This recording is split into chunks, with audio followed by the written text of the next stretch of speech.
안녕하세요. 저는 아들 둘 다 장가 보내고 며느리까지 본 사람입니다. 요즘 젊은 사람들 명품 좋아한다고 하잖아요. 제가 그놈의 명품 때문에 혼쭐이 났던 경험이 있어 사연을 써보네요. 전 아들 둘이 있고 남편과는 20년 정도 살다가 사별했습니다. 막내 고등학생 때 갑작스럽게 남편이 세상을 떠났어요. 지금은 둘 다 가정을 꾸렸는데 특히 막내 장가 보내고 아주 기뻐했던 사람입니다. 우리 둘째가 인물이 엄청 잘났어요. 키도 크고요.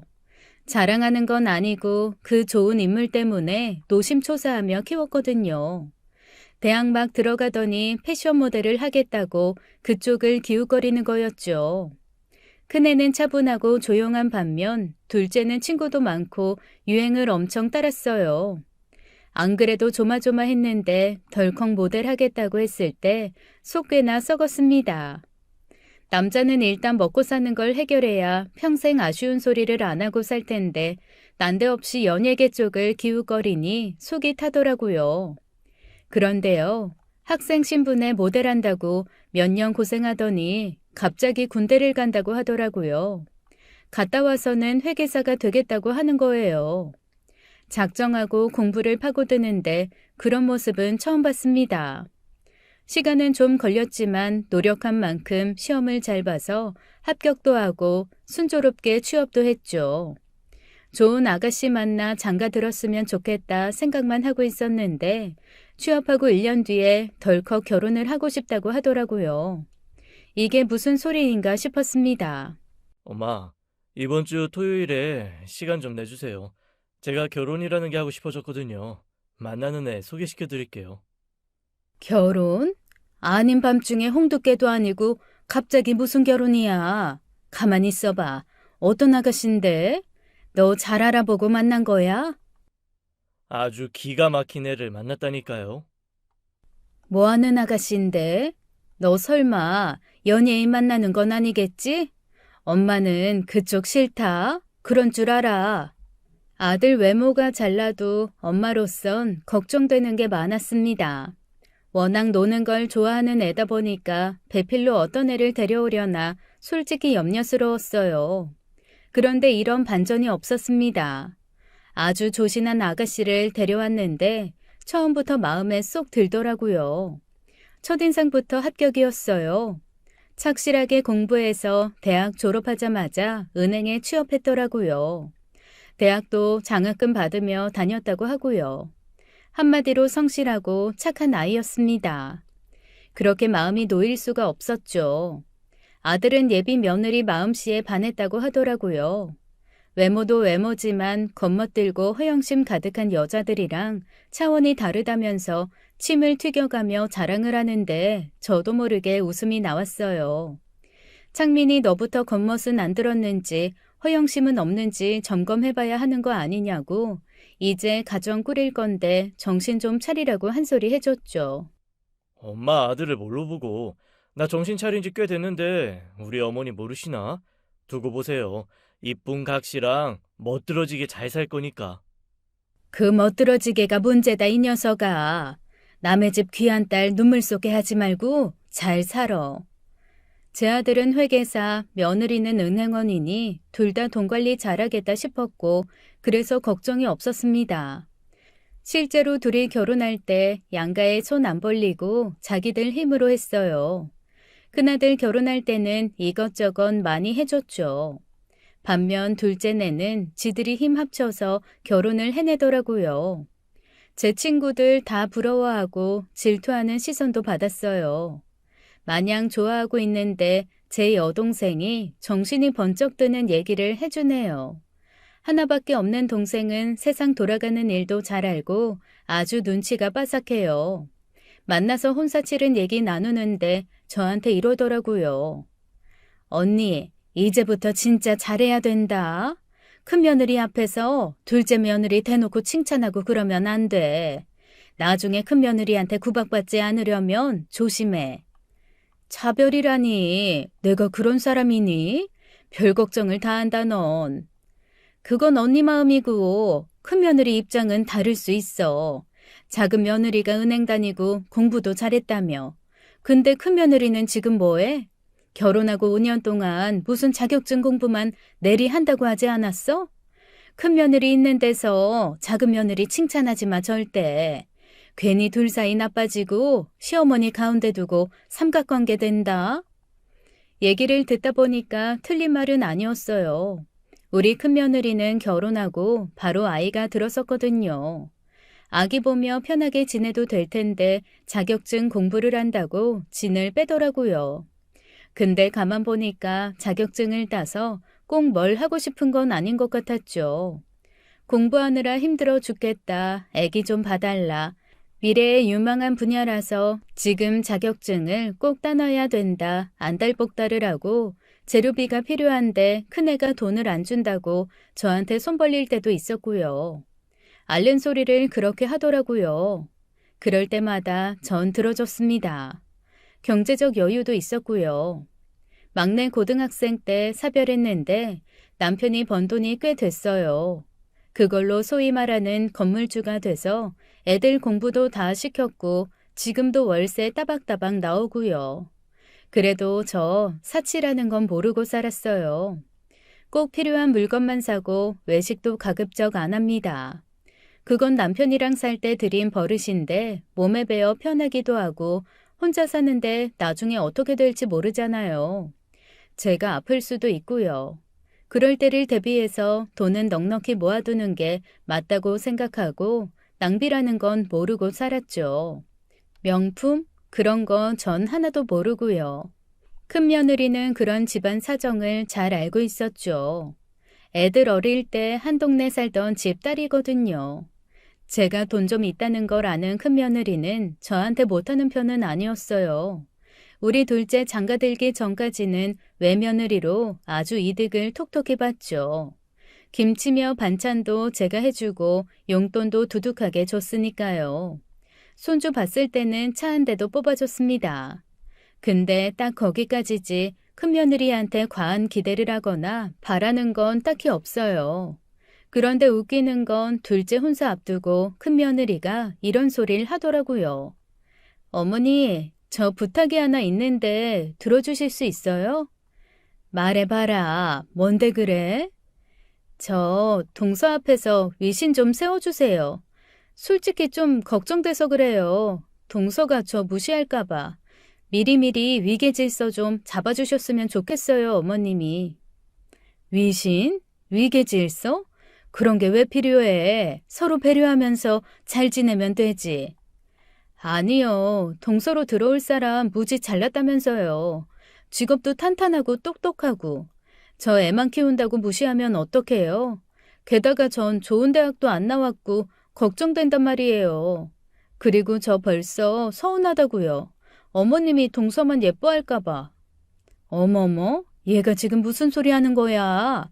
내가 그런 사람이니? 어? 몰라요. 저 이쁨 받는 외며느리였는데 이제 그 자리 뺏기는 것 같아서 벌써 서운해요. 진짜 기가 막히고 코가 막히는 소리였어요. 저 머리털 나고 사람 차별하고 그런 적 한 번도 없는 사람입니다. 그런데 10년 넘게 절 겪어본 며느리라는 애가 그런 소리라니 황당하더라고요. 듣던 큰아들이 저 대신 뭐라고 한 소리 했습니다. 미정이 넌 진짜 왜 그러냐? 어머니가 어디 그럴 뿐이셔. 넌 도대체 언제 철드냐?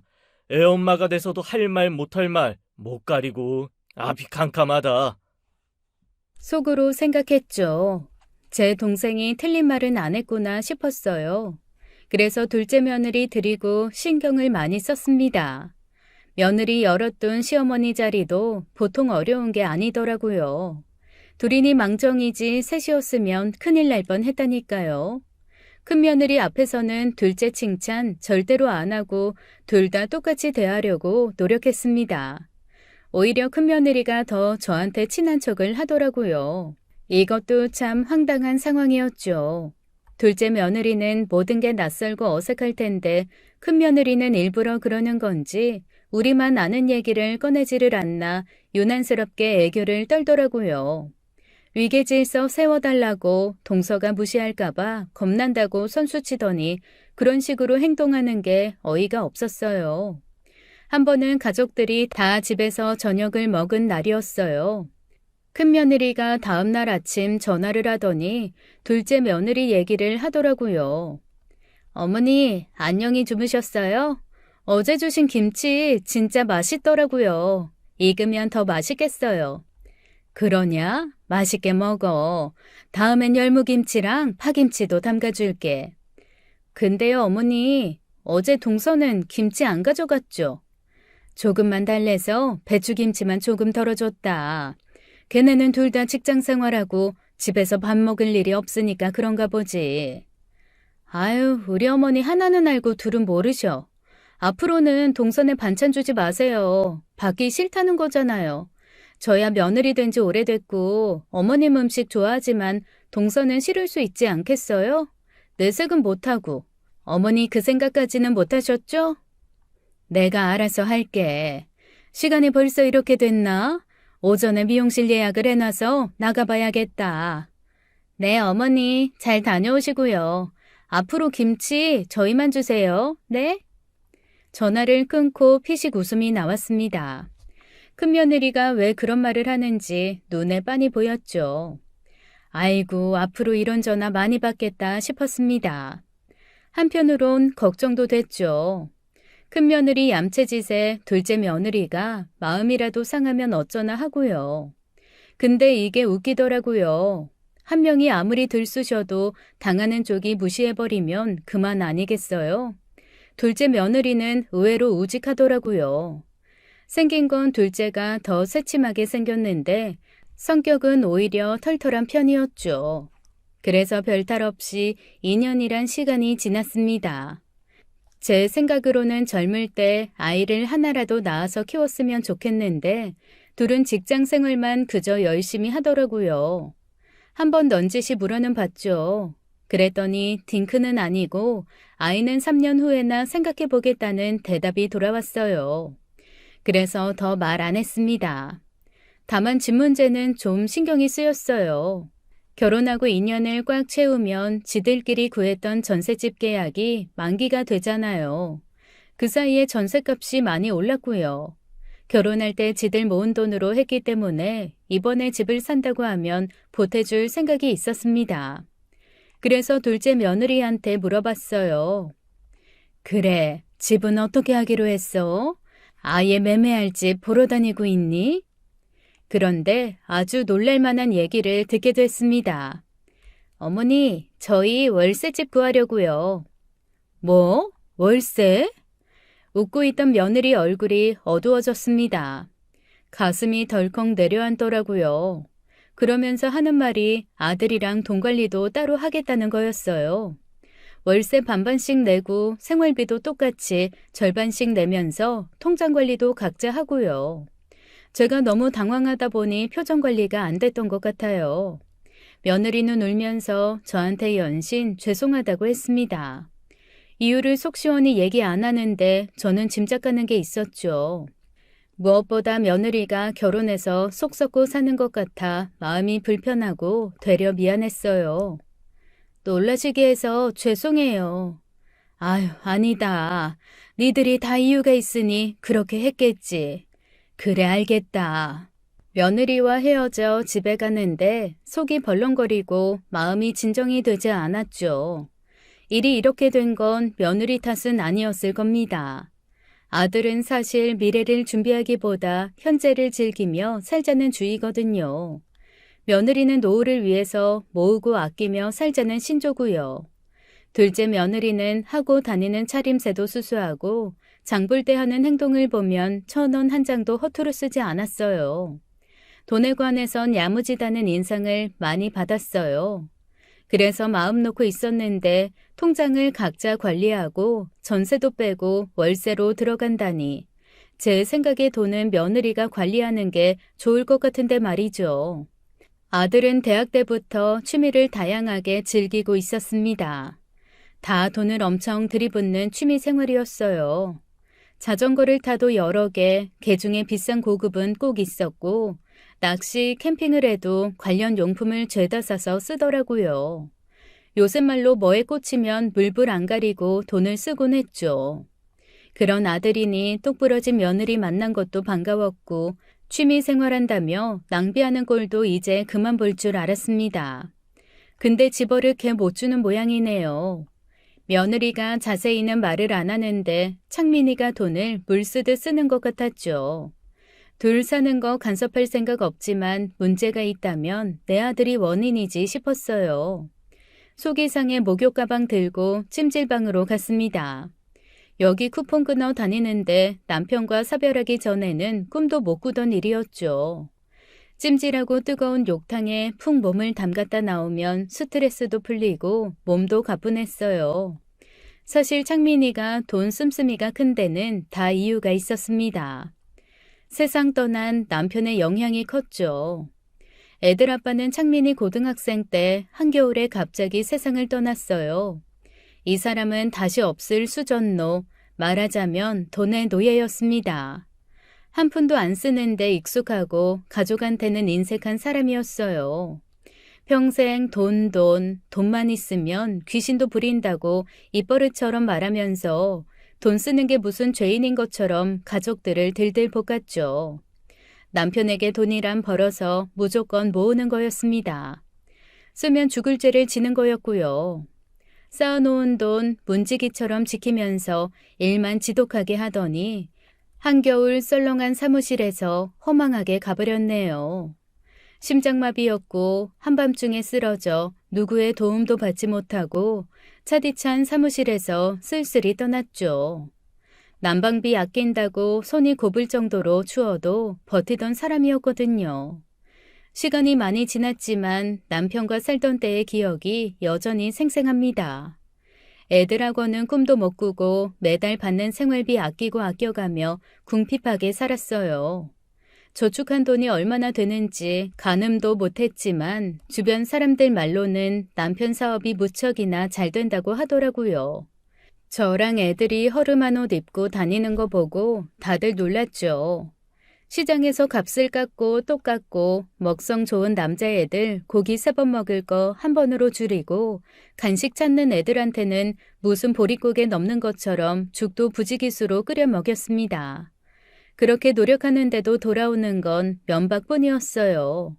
전 일요일 저녁마다 남편한테 가계부 검사를 맡았습니다. 남편 앞에 있으면 전 돈만 쓰는 사람, 꼭 죄인이 된 기분이었죠. 50원이 비잖아. 어디서 구멍 났는지 샅샅이 살펴봐. 못 찾으면 알아서 해. 다음 달 생활비에서 그만큼 깔 거야. 그리고 여기 애들한테 들어가는 돈이 너무 해퍼. 다음 달에 깎을 거니까 그런 줄 알아. 여보, 안 돼요. 애들 키가 훌쩍 커서 겨울에 입을 겉옷 하나씩 필요해요. 또 물가도 올랐고요. 내가 뭘 그렇게 해프게 썼는데요. 50원은 기억나요. 애들이 떡볶이인지 붕어빵인지 먹는 데서 줬어요. 돈이 땅 파서 나오는 줄 알아? 이 삼시세끼 밥 먹었으면 됐지 무슨 간식이야. 겉옷? 사내 애들은 좀 춥게 키워도 돼. 내가 직원들한테 물어봐서 구해다 줄 거니까 옷 같은 거 행여 살 생각은 꿈에도 하지 마. 남편은 돈 앞에서 체면 같은 건 없었어요.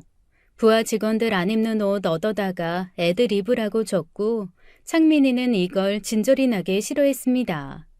저나 큰아들은 힘들어도 참고 견뎠는데 창민이는 아니었죠. 머리가 굵어지더니 아버지랑 갈등이 심해졌습니다. 얜 그때나 지금이나 남들 하는 건 다 하고 싶어 했으니 더 힘들었을 거예요. 중학교 3학년 때였나 하교하자마자 씩씩대면서 이러더라고요. 엄마, 나 시계 새로 사줘야 돼요. 줄이 사가서 끊어졌단 말이야. 이거 처음부터 너덜거리는 거 억지로 차고 다녔다고.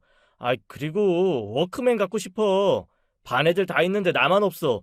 저녁 때 아버지한테 워크맨 사달라고 말할 거야. 아유, 창민아, 그건 좀 이따가 말씀드리자. 엄마, 겁나서 그래? 내가 말할 거야. 혼나도 내가 혼날 거고.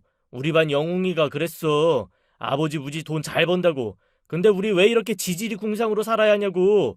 나도 소세지 먹고 싶어. 생일날엔 케이크도. 다른 애들처럼 게임팩도 갖고 싶다고. 우리 왜 안 되는 건데. 나 아버지 진짜 싫어. 창민이는 겁도 없이 아버지한테 사고 싶은 물건, 그게 필요한 이유를 당당히 말하고는 했습니다. 되든 안 되든 부딪혀보는 게 사나이라면서 남편한테 엄청 혼나면서도 그 기세를 꺾지 않았죠. 남편은 창민이의 당당한 요구를 매번 잔인할 만큼 꺾어놨어요. 고생 모르고 자라 똥인지 된장인지 구별도 못한다고 커서 뭐가 되려고 허무맹랑한 소리만 하고 사냐고 밤이 새도록 잔소리를 듣고 벌을 받아야 했죠. 애가 갖고 싶은 걸 얘기만 꺼내도 그토록 난리였으니 제가 나서지 않을 수가 없었어요. 잠 줄여가며 부업을 해서 애들 간식도 사주고 창민이 유행하는 것도 몰래 사주곤 했습니다. 창민이는 저한테 고마워하면서도 그런 생활을 지긋지긋해 했죠. 아버지 같은 사람 주변에 아무도 없다고 돈만 지독하게 벌 거면 혼자 살지 왜 결혼하고 자기를 낳았냐고 울기도 많이 울었습니다. 어느 날은 창민이가 저한테 하소연하는 걸 남편이 듣게 됐어요. 이 소리가 무슨 소리야? 지금 창민이 너 우는 거냐? 이놈의 자식이 머리에 똥만 채우더니 이제는 질질 짜. 너 종아리 걷어. 아니, 엎드려 뻗쳐. 고생 안 시키고 편하게 키웠더니 심약한 거 봐라 이거. 당신은 집에서 애 어떻게 키운 거야? 아이 창민이 너 이리 안 와? 아버지, 그만 좀 하세요. 제가 잘못한 일에 왜 엄마 탓을 하는데요? 때리세요. 때릴 거면 저만 실컷 때리시라고요. 아버지는 돈밖에 몰라요. 가족들이 행복한지 불행한지 밖에서 무슨 소리를 듣고 다니는지 아무것도 모른다고요. 중학생인 창민이는 사춘기를 참 힘들게 보냈고 아버지와의 갈등이 조금 잦아진 고등학교 1학년 때 아버지를 떠나보낸 거였어요. 감수성 예민한 창민이는 아버지의 죽음에 큰 충격을 받았고 그 이후 즐길 건 즐겨야 한다고 죽으면 다 소용없다는 생각을 하게 된 것 같아요. 미래보다 중요한 건 현재라는 말도 자주 했습니다. 남편이 죽은 뒤에야 드러난 재산은 제 예상을 훨씬 넘더라고요. 남편은 막대한 돈을 쌓아두고 있었고 전 그 돈으로 건물을 샀어요. 사놓고 편하게만 지낸 건 아닙니다. 계단 청소, 화장실 관리 제가 다 했어요. 공인중개사 자격증도 따고 건물 관리에 필요한 공부를 열심히 했죠. 사람 쓰는 일이 생겨도 제가 먼저 나섰어요. 제 선에서 해결할 수 있는 일에는 지출을 막으려고요. 그렇게 지금까지 아들 둘 뒷바라지하며 살 수 있었습니다. 며칠 뒤 동생을 만나 창민이네 일로 심란한 마음을 털어놓게 됐어요. 애가 결혼하고도 생각 없이 사는 것 같다고 지금이야 능력 있고 젊지만 세월이 지만 비켜가는 것도 아닌데 돈 모을 생각을 통 안 하는 것 같다고 하니까 동생이 그러더라고요. 어이구 언니 요새 애들 다 그런다우. 아낄 줄 모르고 쓸 줄만 알아. 창민이네는 창민이가 그러지? 그 또래 여자들도 장난 아니래. 모을 줄은 모르고 팡팡 쓰는데 그거 다 카드로 긁는다는 거야. 남들 하는 건 다 해야 하고 꿀리면 안 되고 어쩌겠어? 시대가 그런 걸. 동생은 의외로 쿨하게 생각하더라고요. 그래도 마음이 안 놓인다. 둘째네 집도 못 사고 빚만 잔뜩 지는 거 아니냐. 혹시라도 부부 사이 안 좋아질까 봐 걱정된다 했더니 절 혼내네요. 창민이 걔가 코 흘리게 어린애야? 결혼하고 마누라도 있겠다. 좋은 직업도 있는데 설마 빚잔치야 하겠어? 걔 원래 유행 좋아하잖아. 내비둬 그냥 눈칠끔 감으라고. 창민이가 몇 살인데 그렇게 안달복달해? 결국 전 둘째 내외한테는 더 말도 못하고 지켜보기만 했습니다. 얼마 지나지 않아 둘째네는 월세에 들어갔고 그때쯤 전 여행을 떠나게 됐어요. 개모임에서 해외여행을 가게 된 거라 서울 오면 가보기로 했죠. 애들 말 들어보니 평수 넓은 곳으로 구했더라고요. 창민이 취미용품이 많고 그걸 다 집에 둬야 하니 좁은 집은 안 되겠더래요. 평수도 넓고 채광도 좋다고 해서 그러냐고 하고 말았어요. 그게 지들 집이면 얼마나 좋아요. 능력도 되는 애들이 알뜰하게 모아 집부터 살 것이지 속이 상하긴 했습니다. 제가 여행을 간 사이 큰애네를 집에 초대했더라고요. 아들 둘이 우애가 그런대로 좋은 편입니다. 너희들끼리 먼저 집들이 하라고 하고 전 여행 마치고 돌아왔죠. 짐을 풀고 있는데 큰며느리한테 연락이 왔어요. 엊그제 둘째내서 밥 먹고 왔다는 얘기를 하는데 큰며느리 목소리가 심상치 않더라고요. 뭔가 말하고 싶어 죽겠는 눈치였습니다. 그러면서 꺼내는 말이 둘째 며느리가 사치를 한다는 거였어요. 전 깜짝 놀라 물었죠. 걔가 무슨 사치를 하니? 너 누구 얘기하는 거야? 네 동서? 네, 어머니. 제가 엊그저께 서방님네 갔잖아요. 거기 방이 3개인데요. 안방 말고 큰 방에는 서방님 취미용품 가득 쌓여 있고 제일 작은 방이 있더라고요. 거길 제가 화장실인 줄 알고 들어가 봤거든요. 근데요, 거기 글쎄 명품 가방이 천지더라고요. 깜짝 놀랐어요. 뭐라고? 명품? 진짜야? 네, 제가 명품 가방을 동서처럼 막 사진 못해도 관심은 있어서 조금 아는데요. 아주 그냥 몇백만 원짜리부터 몇천만 원짜리까지 없는 게 없더라고요. 믿어지세요? 동서 그렇게 안 봤는데 완전 뒤통수죠. 완전 유행템으로만 쫙 깔아놨다니까요. 사람은 겪어봐야 아는 거라더니 옛말 그런 거 하나도 없죠, 어머니? 이건 또 무슨 소린지. 아들이 사치를 부려도 며느리가 잡아줄 줄 알았는데 며느리까지 그런 사치를 부린다니 하늘이 노랬죠. 제가 가만히 있으니까 큰애가 더 신나서 떠들었습니다. 은행에서 오래 일하면 월급 만만치 않죠? 동서 그 돈 서방님처럼 펑펑 쓰는 거 아닐까요? 부러워 죽겠어요. 저는 그렇게 쓸 돈도 없는데. 아, 제 얘기 오해는 마시고요. 그냥 그렇다고요. 그럼 끊을게요, 어머님. 숨이 턱 막히고 목이 바짝바짝 말랐습니다. 둘째 내외를 어쩌면 좋을지 아직 애도 없는데 이런 식으로 돈 다 쓰다가는 길거리에 나앉는 건 아닌지 별별 생각이 다 들더라고요. 안 되겠다 싶어 당장 다음 날 둘째네를 찾아갔습니다.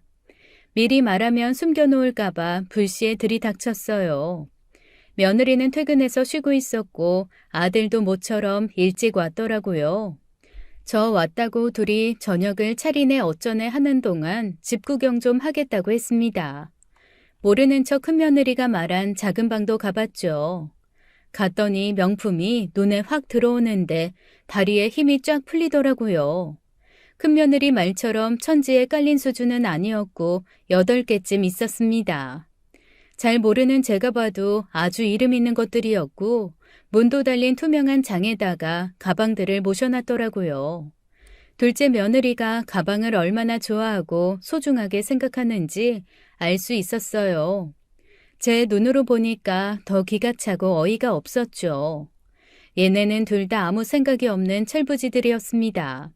저는 저녁도 먹는 둥 마는 둥 하고 작정하고 애들한테 한 소리를 했어요. 내가 싫은 말은 웬만하면 안 하려고 했는데 너무 걱정돼서 한마디 해야겠다. 너희 언제까지 월세 살 거니? 돈은 안 모아? 에? 아이, 우리 어머니 오늘 왜 이러실까? 저희들이 알아서 할게요. 창민이 너 흥청망청 취미생활하면서 노는 거 언제까지 할 거야? 버는 건 어려워도 없어지는 건 금방이야. 정신 좀 차려라, 응? 내가 걱정돼서 그래. 하도 답답해서 하는 소리다. 제가 굳은 표정으로 말을 하니 며느리가 민망한지 고개를 숙이더라고요. 아들은 대번에 기분 나쁜 표정을 짓고요. 어머니 갑자기 왜 그러세요? 그리고 지금 이렇게 행복하게 사는 게 뭐가 나빠요? 사람 한 치 앞도 모르는 거 아니에요? 당장 내일 어떻게 될지도 모르는데. 너는 그게 엄마한테 할 소리야? 평소 화낼 줄 모르는 저도 이 순간만큼은 못 참겠더라고요. 며느리 앞에서 다 큰 아들 등짝을 때릴 수도 없고 열불이 났습니다. 아버지도 돈만 벌다가 그거 한 푼도 못 쓰고 돌아가셨잖아요. 제가 그렇게 살길 바라세요?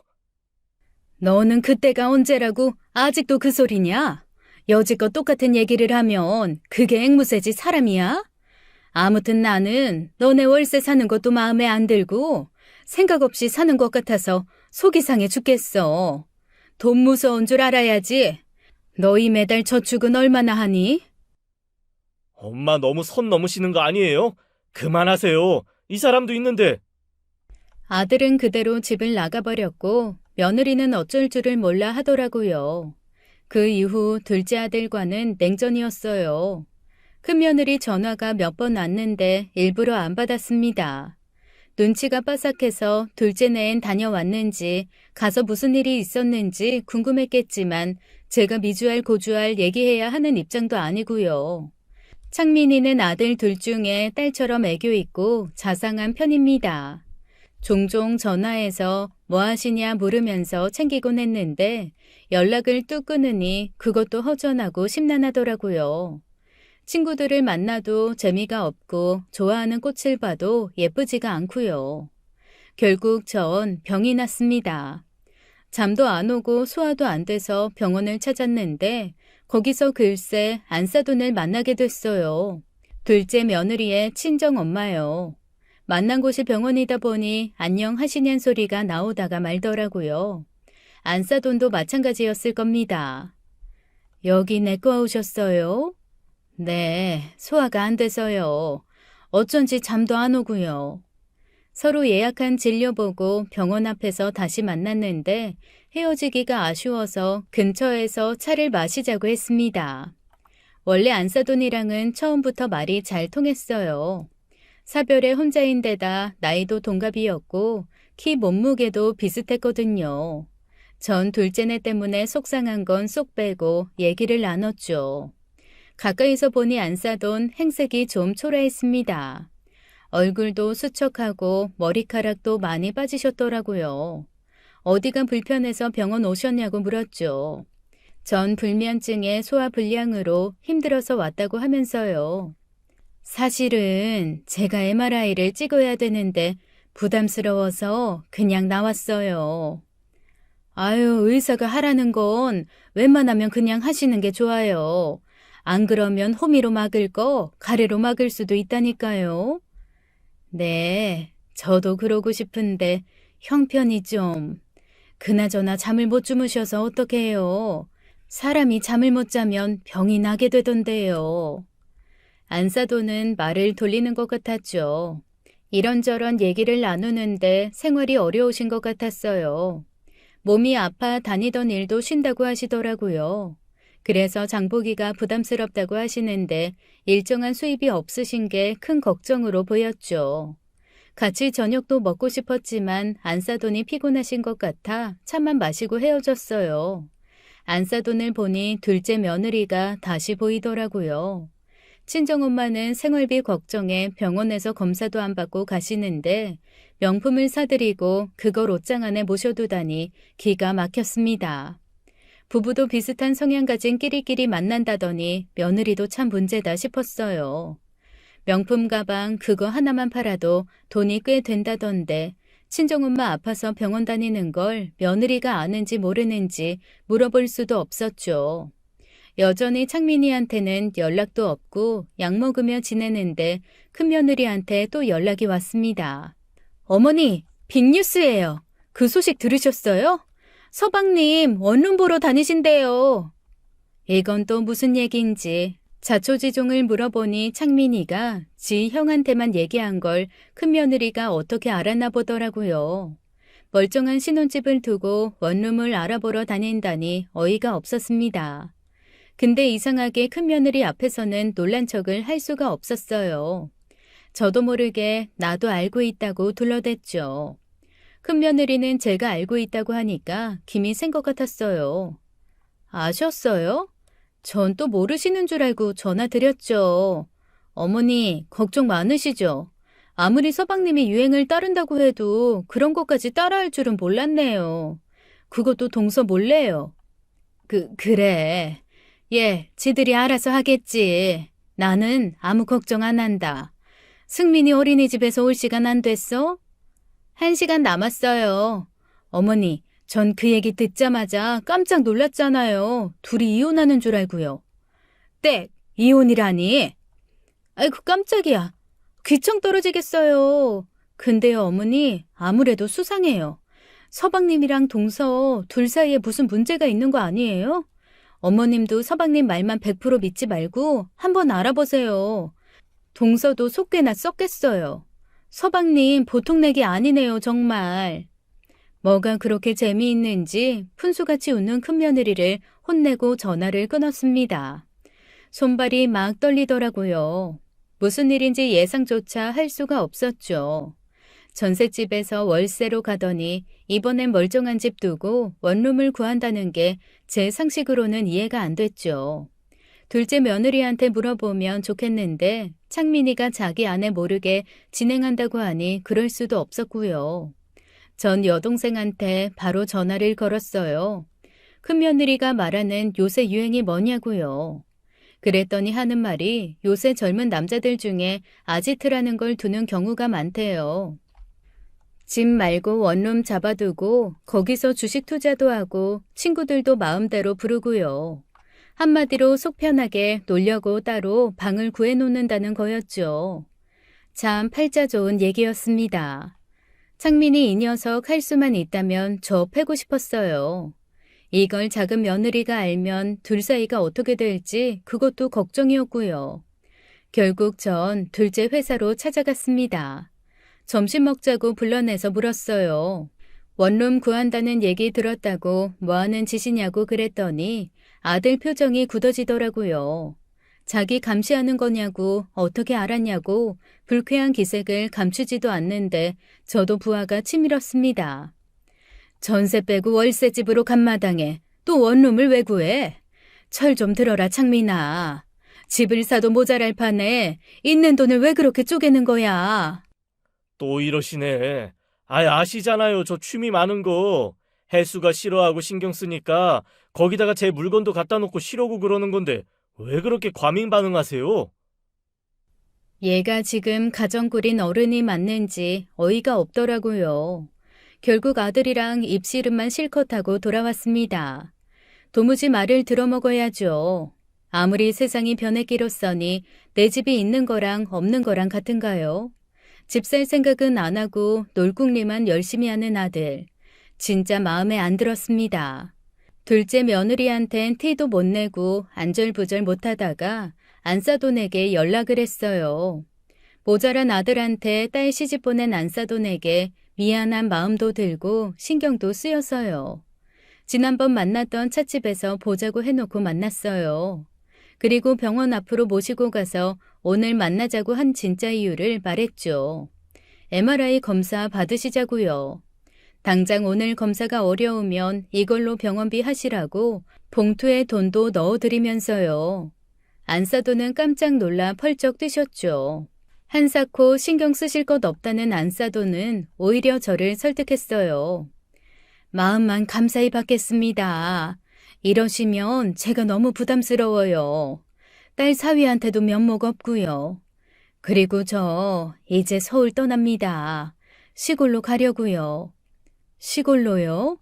서울에서 평생 살지 않으셨어요? 친구도 친척도 다 여기 있을 텐데 외롭지 않으시겠어요?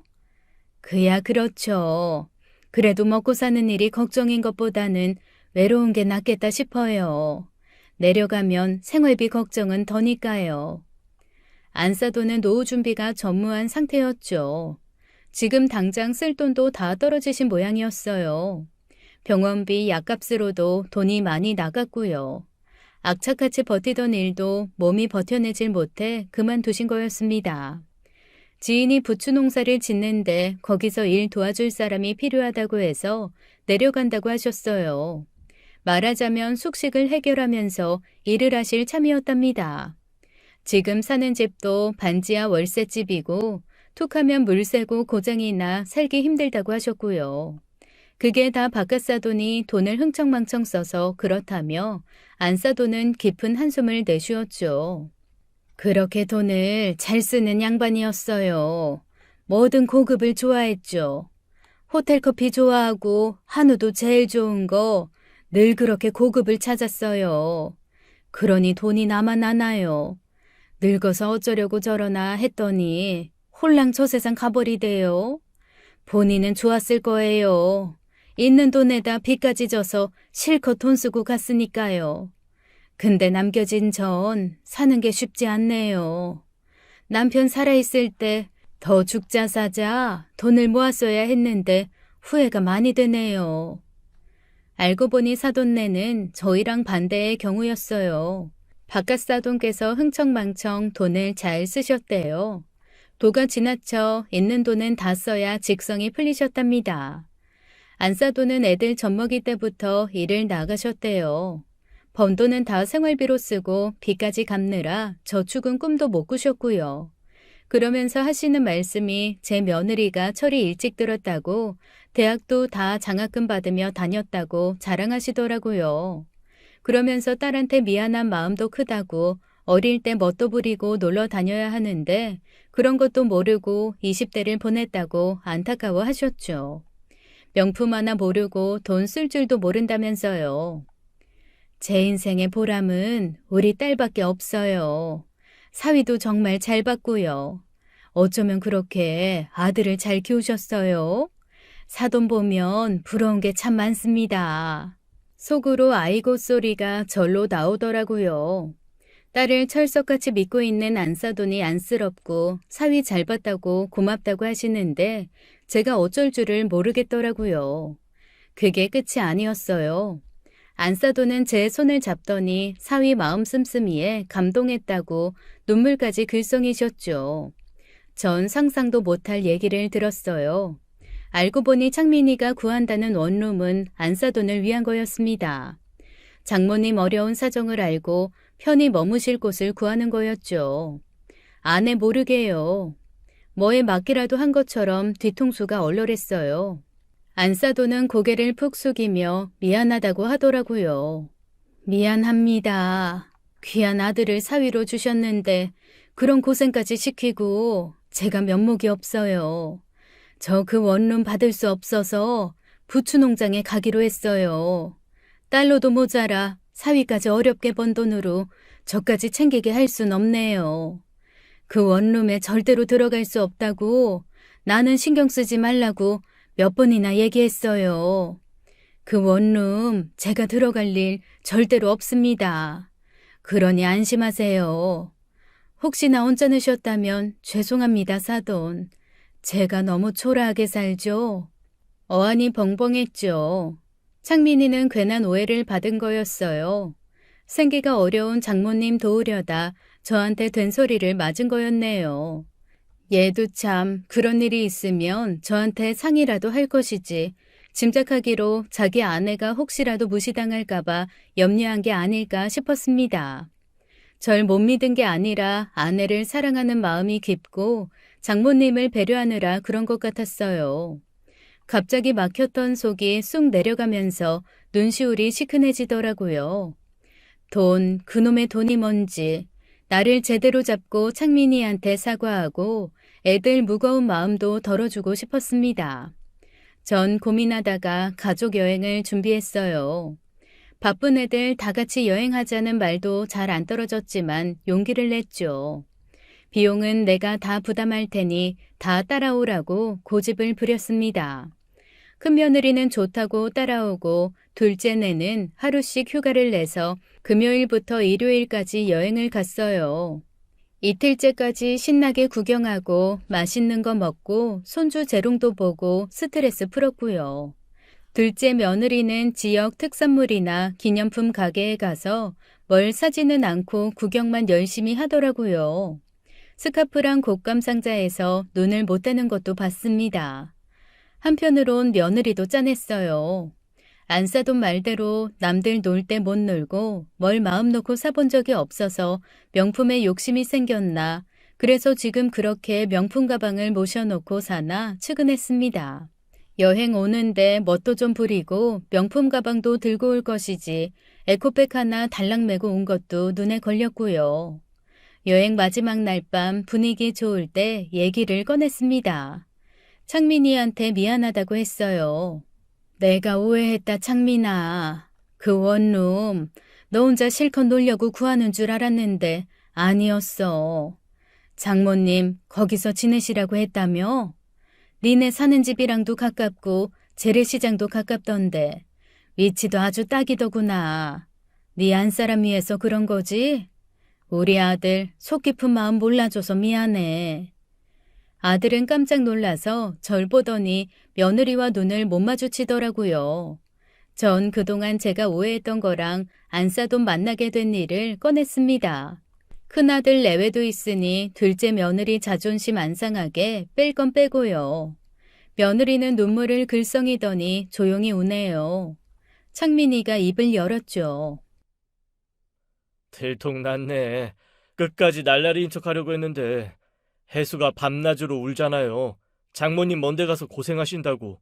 몸도 편찮으신데 자주 찾아뵙지도 못한다면서. 하나밖에 없는 와이프가 슬퍼하는데 어떻게 가만히 있어요. 그래서 이리저리 알아본 건데 형이 배신할 줄은 몰랐네. 형이 현숙님한테 말하고 형수님이 어머니한테 말한 거죠? 이 집에는 비밀이 없다니까. 작은 며느리는 눈물을 철철 흘리더라고요. 제가 며느리 손을 꼭 잡고 토닥여 줬습니다. 아까 뚫어져라 봤던 스카프랑 곶감 상자도 꺼내줬어요. 며느리가 안 사돈 사드리고 싶어 하는 것 같아서 제가 뒤에 나오면서 사뒀었거든요. 이제 우리 다 한 가족이니까 기쁜 일, 슬픈 일 다 나누면서 살자고 어려운 일에 혼자 고민하지 말라고 말을 건넸죠. 그랬더니 지켜보던 큰며느리가 질투가 났나 봅니다. 난데없이 명품 가방 얘기를 꺼내는 거였어요. 누구보다 당황한 건 저였죠. 어머머 동서, 그 작은 방에 명품 가방 말이야. 벽 한쪽에 쭈루루 전시까지 해놨던데. 그거 살 여유는 있으면서 친정엄마 원룸 구해줄 생각은 못했어? 좀 앞뒤가 안 맞는다. 어머니는 동서 검소하다고 만날 칭찬만 하셨는데. 큰며느리 빼고 다들 얼굴이 하얗게 질렸는데 작은 며느리가 오히려 웃더라고요. 아, 그거요? 다 가품이에요. 진짜 따라한 가짜요. 뭐? 그게 다 가짜라고? 한 8개쯤 되지 않았어? 몽땅 다 가짜였어? 네, 저 명품에 관심 없어요. 심지어 그 가짜도 중고로 산 건데 다들 진짜로 하셨구나. 말하자면 가짜 중고 제품이고 값도 얼마 안 해요. 일부러 잘 보이게 둔 건 다 이유가 있었어요. 창민 씨가 돈 아낄 줄 모르는 것 같아서 걱정이 되더라고요. 달라는 대로 다 주면 다 써버릴 것 같고 저 나름대로 머리를 써봤죠. 명품 가방 비싸게 주고 산 것처럼 하고 그 돈을 모아뒀어요. 그렇게 모은 돈 조금씩 떼서 친정엄마도 드리고요. 걱정 끼쳐드려서 죄송해요. 며느리 말이 끝나자마자 전 만세를 불렀네요. 알터니가 쑥 빠진 것처럼 속이 시원해서요. 창민이도 큰 소리로 웃고 큰며느리만 얼굴이 벌개져서 입을 꾹 다물더라고요. 그러더니 둘째한테 가짜 명품 안 쓸 거면 차라리 자기 달라고 하는 거 있죠. 둘째는 또 순하게 형님 갖고 싶은 거 있으시면 가져가시라고 하는 거예요. 근데 자세히 보면 품질이 별로라고 바느질도 엉망이고 들고 나가면 티가 금방 날 거라고 하니까 큰며느리 입이 삐쭉 나와가지고 됐다네요. 실은 큰며느리 명품 가방 한두 개 있습니다. 어쩌면 더 있을지도 모르죠. 제가 결혼할 때 하나 사주고 큰아들이 아기 낳을 때 사준 걸로 알아요.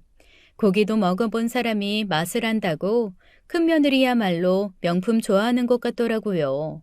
동서 앞에서 체면 차리는지 됐다고 하길래 저도 알았다고 했습니다. 그날 밤 다들 잠들기를 기다렸다가 둘째 며느리만 따로 불렀어요. 둥글레차 한 잔 타주면서 아까 못했던 얘기를 꺼냈죠. 안사돈이 병원에서 MRI 찍는 것도 마다했던 얘기도 하고 생활이 얼마나 어려우시냐 솔직하게 물어봤어요. 이런 일로 며느리 흠잡을 일이 없다고 안심시키면서요. 제 진심이 전해졌는지 며느리는 눈물을 뚝뚝 흘리면서 말을 이어갔네요. 안사돈이 얘기한 것보다 훨씬 바깥사돈의 기행은 도를 넘을 정도였어요. 며느리는 아주 어릴 때부터 밥하고 살림할 줄 알았대요. 안사돈이 새벽같이 일을 나가 노점을 하셨다고 하더라고요. 바깥 양반은 부잣집 자제였는데 집안 망하고 난 뒤에도 남의 밑에서 일은 못하고 여기저기서 돈 빌려 흥청망청 써댔고 친척들도 돈 때문에 다 등을 돌렸대요. 그 와중에 우리 며느리는 공부가 살 길이다 생각해서 장학금 받으며 대학 다녔고 은행에 졸업 전에 입사도 했고요. 우리 창민이 만나고 처음으로 맛있는 것도 먹고 좋은 옷도 입어보고 했다고 하네요. 말하자면 제 아들이 첫사랑인 셈이었어요. 아들이 잘생긴 데다 씀씀이도 큰 것 같아서 헤어지려고 했는데 정이 깊게 들어 청혼하는 걸 받아줬다고 하더라고요. 결혼 후에는 제 아들 돈 쓰는 버를 고치려고 무진 애를 쓰고요. 그 대목에서 저도 모르게 웃음이 나왔네요. 작은 며느리에 대한 제 생각이 꼭 맞아 떨어져서요. 전 결혼해서 편안하게 사는데 엄마만 생각하면 가슴이 찢어져요. 아버지가 진빚 갚느라 고생만 하시고 과일도 좋아하시면서 제가 사드리면 아낀다고 못 드시다가 썩히세요. 제가 용돈 드려도 지나보면 제 통장에 다시 들어와 있어요. 딸한테 신세지기 싫다고요. 다 돌아가신 아버지 때문이에요. 어려서는 진짜 많이 원망스럽더라고요. 이제는 세상에 안 계시지만 얘기 듣는데 저도 눈시울이 붉어지더라고요. 전 그랬죠. 나는 딸이 없어서 며느리를 딸같이 대할 줄은 모른다. 근데 며느리도 가족이다. 네가 마음이 아픈 일 나도 외면할 수 없다고 안사돈 건강이며 생계 해결될 수 있도록 돕고 싶다고요. 며느리는 아무 말 없이 고개만 끄덕였습니다. 고맙고 미안했겠죠. 말 안 해도 그 마음 알겠더라고요. 그렇게 여행을 마치고 집으로 돌아왔습니다. 여동생이 찾아와 같이 점심을 먹으면서 창민이를 오해했던 일이며 며느리랑 얘기 나눈 것까지 다 털어놨어요. 동생은 저한테 진짜 진심이냐고 안사돈 도와줄 마음이 어디서 우러나오는 거냐고 묻더라고요. 같이 나이 들어가는 처지에 돈 없어 고생하시는 거 솔직히 안쓰럽다. 내가 옛날에 고생하던 시절 떠올라 외면할 수 없다고 했어요. 그리고 며느리 속이 편해야 아들이랑 사이도 좋을 거고 그냥 마음이 그렇게 끌린다고 대답했어요. 며칠 후 전 둘째 내외한테 아이디어 하나를 냈습니다. 제 시골집에 안사돈이 머무는 게 어떻겠냐고요. 돌아가신 제 엄마의 시골집을 갖고만 있었는데 거기가 서울이랑도 가깝고 병원이며 마트, 장이 서는 시내도 지척이라 살기가 괜찮거든요. 한동안 집이 비어 낡긴 했어도 수리하면 안사돈 지내시기 충분하다 생각돼서요. 창민인 그 소리를 듣자마자 저를 번쩍 들어 안더라고요. 이 녀석 지 엄마 나이도 있고 번쩍 안는데 어지러워 혼났습니다. 며느리는 얼굴이 발그레해지더니 좋아서 웃고요. 하루 날 잡아 안사돈을 모시고 제 친정 동네를 갔습니다. 놀러 가는 것처럼 아무 말 안 하고 갔는데 소녀처럼 좋아하시더라고요.